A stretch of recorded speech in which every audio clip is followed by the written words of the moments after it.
Hi, I'm Nina Cook, and thank you so much for coming along today to the Entrepreneurs in a Game podcast. And today I'm really excited to welcome along Elliot Kay. And I know Elliot's going to share some great information on this call. And I'm really excited about him being here. So Elliot is a mentor to small businesses, and he's also an international trainer. He's a speaker and author of 3 books. His most recent is called Power to Succeed. He's the managing director of Strategic Brilliance Services, working with businesses to grow their current businesses to 6 figures and beyond. He's also the commercial director of Penny Express Speakers Club Limited, and I can personally vouch how wonderful that is as a speaking club. He's the creator of Power to Succeed, and which is now known as the Confidence Breakthrough. It's a 2-day experiential training program. Now, it wasn't so long ago when Elliot was lying in his flat in Acton, wondering how he's going to pay his rent and how he's ever going to find true love.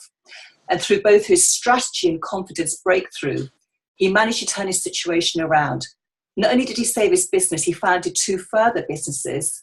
And I'm very pleased to say he also found true love. So Elliot, welcome. It's such a pleasure to have you here.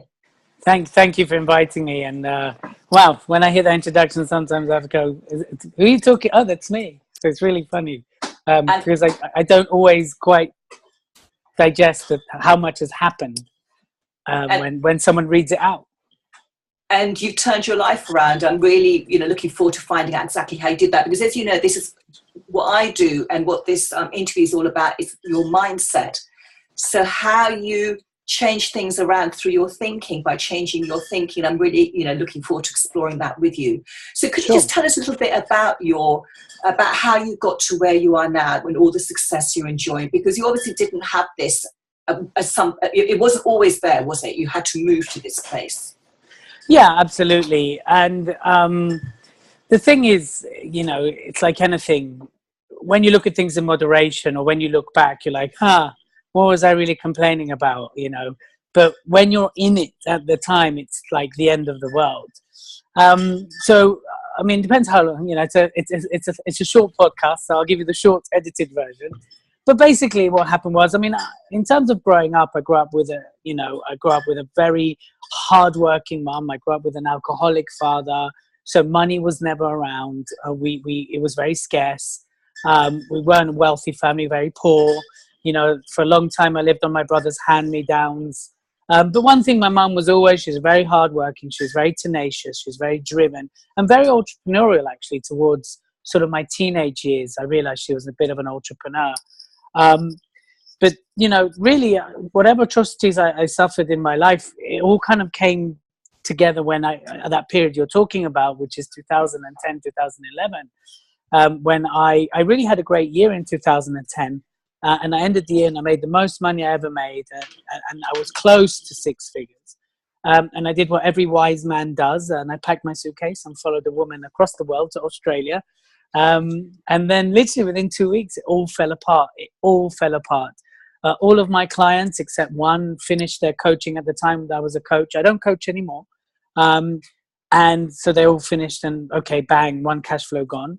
And then after that, I was working with another company doing some subcontracting. We fell into a big argument. They refused to pay me. I'd also invested in a property in Cardiff, which was meant to be ready by 2007, but it obviously was finished in 2008. We know what happened in 2008. And then in 2011, the same month, the bank were like, we don't believe you can make the payment for the loan. We're calling it in. I'm like, well, hey, good luck with that. And plus the lady I followed to Australia got a job with a billionaire and told me she doesn't have time for me. So, and if you look back, you're going, what are you complaining about? Like, come on, that's really not that bad. But at the time, it just brought everything that ever went wrong in my life together. And everything fell apart, including me. And I found myself literally standing on a cliff in Australia, near Bondi Beach, between Coogee Beach and Bondi Beach, looking down the cliff going, why me? What happened? And then it was really standing there and remembering something that someone told me, which was, the graveyard is the wealthiest place on this planet because too many people take their dream intact. And I was like, okay, I'm not ready to do that. I'm not ready to take my dream with me. I kind of got hold of myself. I'm like, my arms are working, my legs are working, everything's functioning. I can do this. It's the universe calling on you to truly step up and be that person you claim you are, and show and lead by example. So when I came back to the UK, I really had to delve in and look deep in everything that I needed to deal with. And I found for me, traditional coaching didn't really work. And I was just like, okay, what does work? And which is when I developed the experiential, what was the confidence breakthrough. I still own the trademark to that, although I've pressed pause on that for now because I'm really focused on strategy. But I started to do a lot of the exercises in that. I started to, in kind of normal coachy terms, like I started to reframe my situation. I started collapse emotional attachment. I started to really keep my eye on moving forwards while dealing with the pain I was dealing with. And then it started to turn around it took about 6 to 8 months to really start to see the change turn around, both in myself and in the company and in the business. And I had to eventually, a couple of years later, I gave the flat to the bank. I was like, here you are, here's the keys. I went through personal bankruptcy, but not the business. I saved the business. I didn't save myself, if that makes sense. But that was all part of the journey of being an entrepreneur. And if you told me back then, Bob, I'd be running 3 businesses, I'd think you're crazy, because at the time I couldn't fathom running one. But for me, the big changer was truly dealing with my how to deal with what's going on inside, but also being strategic about everything that I do. That's quite a story. So you felt that you hit rock bottom and somehow you managed to turn things around. So this is the second part of the story, how you managed to do that. And you said something really great. You said this is part of the journey of being an entrepreneur. And often as entrepreneurs, we expect things just to happen for us. We start our business very excited. We're going to be our own boss, have all this flexibility in our lives, and it's just going to work and replace our corporate income. Right. But it doesn't always work like that. It's a journey, isn't it? Absolutely. It's funny. I was talking to one of the guys I mentored yesterday, who's now he leads trainers in one of the leading coaching companies in the UK. And we're talking about this. And I think what's happened these day and age, which is quite different from our generation, is we do live in an unconscious instant gratification generation. And it's embedded in us too now. We expect that as soon as we put something online, it's going to get traction. People will share. We expect it. I think it's an unconscious expectation. And it's the same when we run a business. A lot of people think that when we have a good idea or we just want to supplement our income, I'll just go out there and I'll make it happen. It'll just happen, because what people don't tell you is the steps in between. They don't tell you what happened at the beginning. Of course, you only see the success. Plus, you're stuck in this instant gratification. It should happen yesterday. It should happen yesterday. And that's an unconscious thing. And that's really concerning, because actually it's not going to happen yesterday. It's probably not going to happen tomorrow. It's going to take months. But because we're so hooked on the end result and only seeing people's end results and not the journey, it becomes disheartening. And I was thinking about this, if I can share. I walk up from Waterloo every day to where I'm based, where I'm doing the call now. And I was thinking, a lot of people complain about the 5% or the 1%, right? They're like, oh, they 1% people own the wealth in the world, and 5%. And I was thinking about that, and it's that 5 or 1% that are willing to do what it takes, what the 99 or 95% are unwilling to do. And it doesn't mean they're all horrible, cutthroat, greedy people. A lot of them are just willing to do what a lot of people aren't willing to do. And I think that's a big factor. And we must shift away from the instant result gratification culture that we all live in now. And that's a massive concern, because actually what I'm seeing more and more, of course, once the buzz fades, people quit and they go back to job, and then they're resentful, and then and then this doesn't work, and this is broken, and it'll never happen. And that's because actually, like you said, people just think, I'll just leave my job, it'll just happen. Burn your bridges. I'm watching all these people; they're really successful. My key thing is look at their journey, not just the result. Yeah, I think that's a great thing to keep in mind. And also, when it doesn't work for them, they feel like a failure. They beat themselves up. They think there's something wrong with them, and they really become, have a lot of negative thinking and lose confidence. So what role did your mindset play in turning things around? Because you really did do a 180-degree turnaround with your life, didn't you? Yeah. Oh, look, mindset, as much as I don't coach anymore, is an essential part of anything, right? If your mindset's not right, nothing will happen, or very little will happen. Mm-hmm. I shouldn't say nothing. Something always happens. Sorry, just a little itchy nose. What was I saying? So I had to work them out, because at the time I was a coach. I published a book. I was third in Britain's next top coach. I was doing what would be considered well as a coach. But clearly there was something deeper I needed to deal with. And that was the key thing that I had to accept, that when I found myself on this cliff, I was like, okay, there's another level that I need to deal with to get to where I need to go. The mindset was everything. And I knew I had to go where I didn't want to go with my mindset. I had to deal with what I thought I dealt with. So clearly I still had issues around the alcoholism. Clearly I still had issues around intimacy. Because when I was a kid, I was sexually abused. I thought I dealt with that. I hadn't quite dealt with that. So obviously I had intimacy problems. I clearly had problems with money, because money didn't stick around. And money only stays where it's welcome, where it's invited. So clearly on a deep, energetic, vibrational level, I clearly still had blocks. So I had to deal with that. And, that meant really looking at some really dark places in my mind. And kind of, again, reframing it, changing it. And I don't mean just spinning it. I don't mean, oh no, this is all great, it's all part of the journey. It's actually looking what was truly going on, learning to deal, let go, and then move on. So the mindset's everything. And, as an entrepreneur, to all the entrepreneurs who watch and listen to your podcast, the greatest gift you can give yourself is investing in your mindset. The second greatest gift you can give yourself is working on your strategy. Because, mindset, it's true, it's like the 80%, and then the 20% is the strategy. But I really had to go and confront my demons, so to speak. I had to go in there and I had to go, all right, what's going on here, guys? Why have you resurfaced? And I did that through a range of techniques. I also went and studied cognitive behavioral hypnotherapy, because I really wanted to understand how our cognitive part of our brain works. So again, I could further deal and help people do that.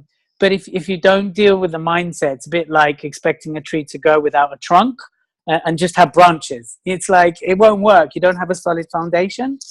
And it's huge. And like I said, the greatest gift you can give, yourself as an entrepreneur, Nina, is to really invest in your mindset and then invest in your strategy. Because the more, and the other thing I'd just like to say is it's never ending. All right, please don't think, I don't know about you, Nina, but I really hate the onion metaphor. And I'll tell you why. Not because we smell, but because we never get to nothing. It would insinuate that when we peel, we suddenly get to nothing. And that's not true. As human beings, as deep, complex, amazing people that we are, yes, when you peel another layer comes out, and that needs to be dealt with. And that's what I mean. It never really ends. And so don't think you don't need fixing, but don't think you'll ever truly be, forget perfection as well as an entrepreneur. That's just one way to destruction. You never really truly get there. But the joy that is growing into this incredible best you. And if you can show up every day being a better person than you were yesterday, then you'll get very far. Yeah, I completely concur with that. It is all about what you think is possible for you. And it seems like such a cliche, but I've personally found that to be so true. And the clients I've worked with, and I'm sure you've, the same in your world. So I'm really interested just to explore a little bit more about how your thinking changed for you. So you were able to build not just success, because success is one part of it, but happiness is so much bigger, finding your partner. So what did you start saying to yourself after you went through all this, inner work? What was your thinking about what you could achieve? For me, it was all about, what is, again, might be a little bit of cliche, but it's all about the purpose piece. And was I willing to compromise on my purpose? I differentiate. There's a purpose in life and there's your business purpose. And I do think they're two separate things.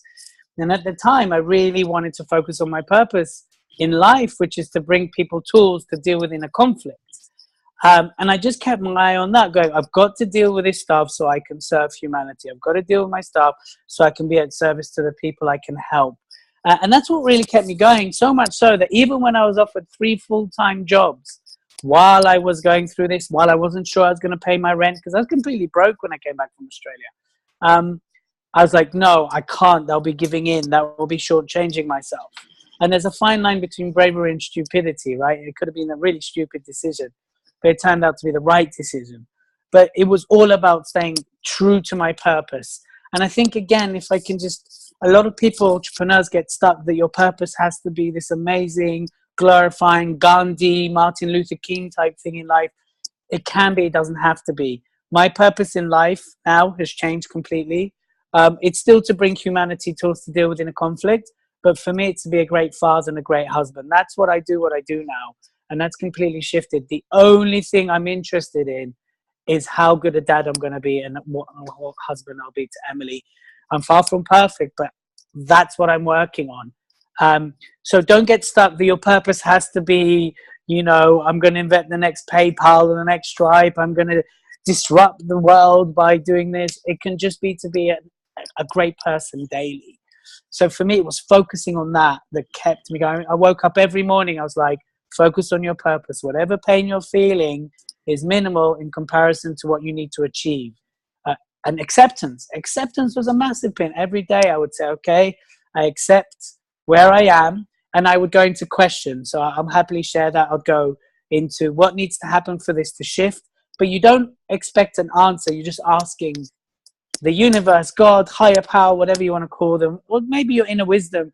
I would go, what needs to happen for this to shift? What's right about this that I'm not getting?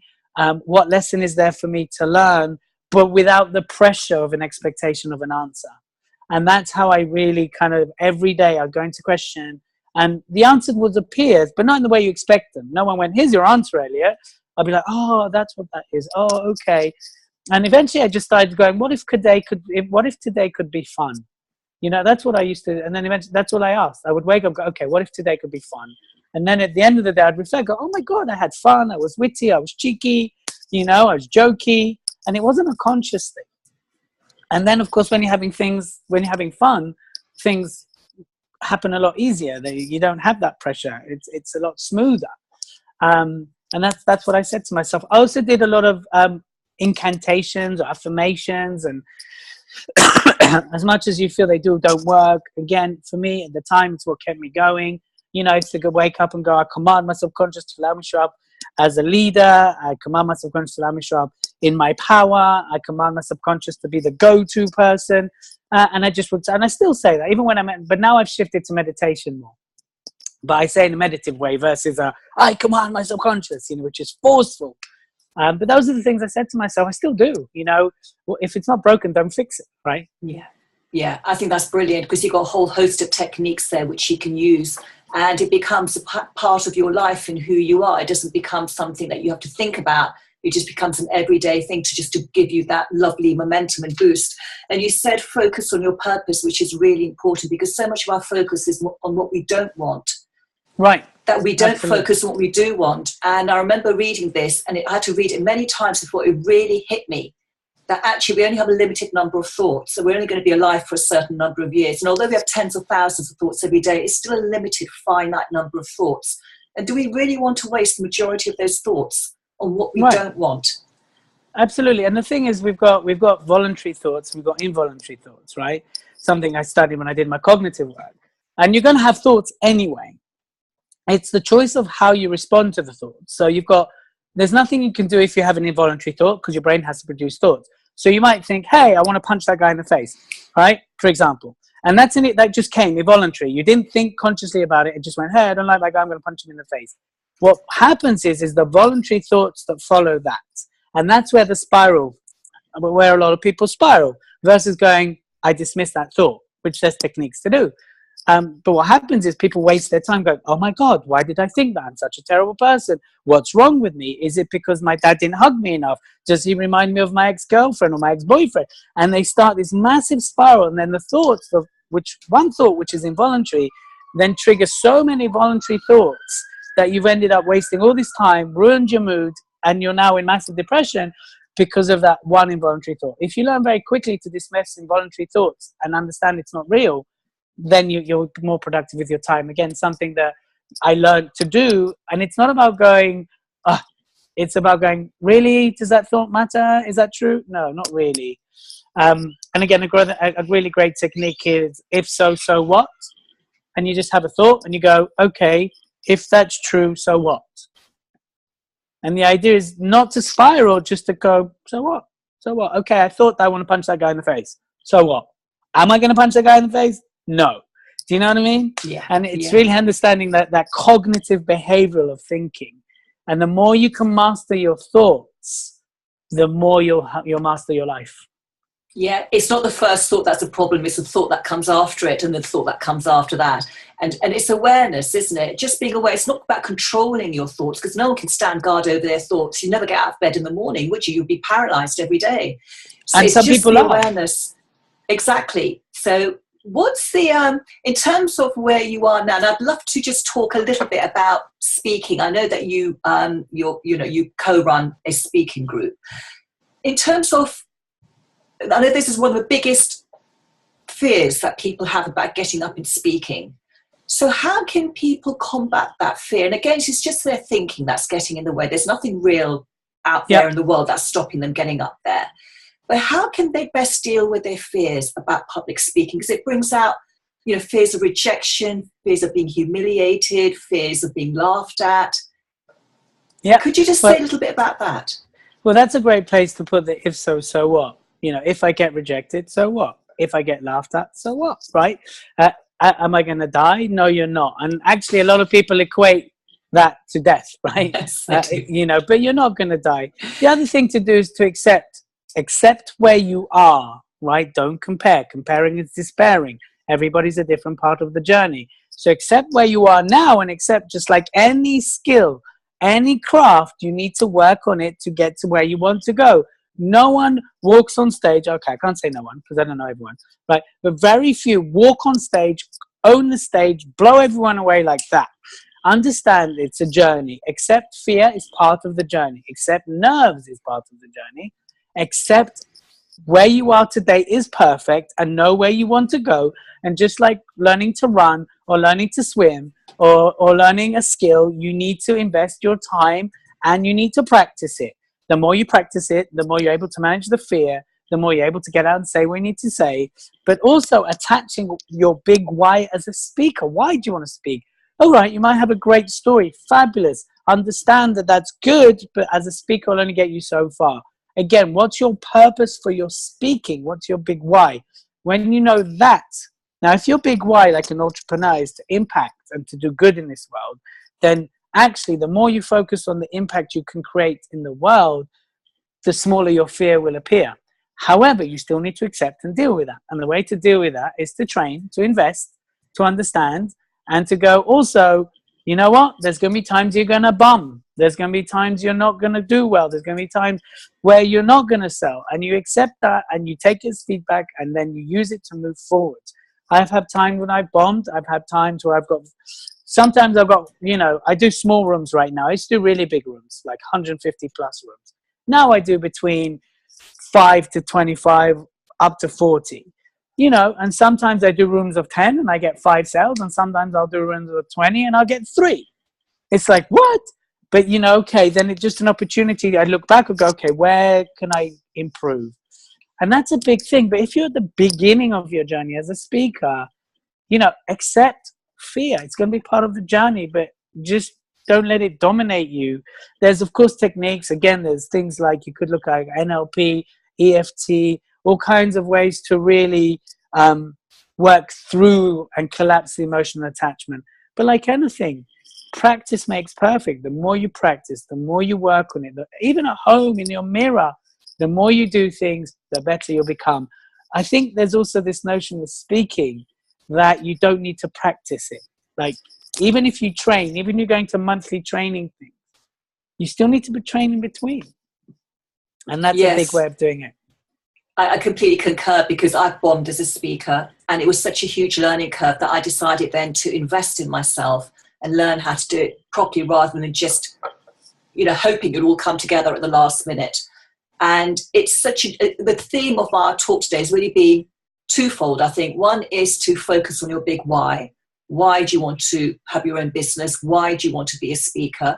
And not just look at the financial why, but look at the bigger why, growing, fulfillment, reaching out to a wider audience, impacting people. And then also knowing it's a journey, because when we look at a TED talker, we look at the end result. We don't see the days and days and weeks and months of preparation that's got to get them to that final point. And so, as you said, it's not expecting instant gratification, but just having the playfulness of saying, well, this is going to be a skill I'm going to learn. If you were going to become an acrobat, you wouldn't expect to be able to juggle, Exactly. in 5 minutes. You would expect to throw one ball in the air or become a juggler and then throw two. So it's really knowing that it's going to take a bit of time, but you're going to come up with something amazing at the end. And not only will your skills grow, but you will grow as a person. Your mindset will grow. You'll become more confident. You'll suddenly start realizing, actually, people do want to listen to what I have to say. I have something valuable to share. Right, exactly. And I love that metaphor. You can't learn to be an acrobat without investing and training and learning the basics. How can you do a backflip? You're just going to, you can give it a go, but I promise you'll pretty much break your neck. So please don't do that at home. Yeah, so don't try that at home. Yeah, so I think that's a great metaphor. What's the number one tip you could share with our listeners about how they can grow their mindset so they can really believe in themselves and grow their confidence, not just in business, but just in life generally? The biggest tip I can give you is find someone that resonates with you and invest in them. As in, if you truly believe, check them out. Please check them out. I will say that. Check out their results. Speak to people about them. But if you find someone that resonates with, like you, Nina, right? If someone resonates with you, right, invest. It's the greatest gift you can give yourself. My number one tip is invest in your mindset. Sure, you can watch all the videos and you can read all the books, but there's no greater guide than someone that's doing it, been there, studied it, and is getting results for people. So number one tip is invest in your mindset. That's my number one tip. And I would completely agree with that as well. I've invested many times in mindset coaches, in business coaches, and it's really helped me to get to where I am, because to do it on your own is very hard work, and it's also very lonely as well. And it's so much easier to give up when you're doing it on your own. Yeah.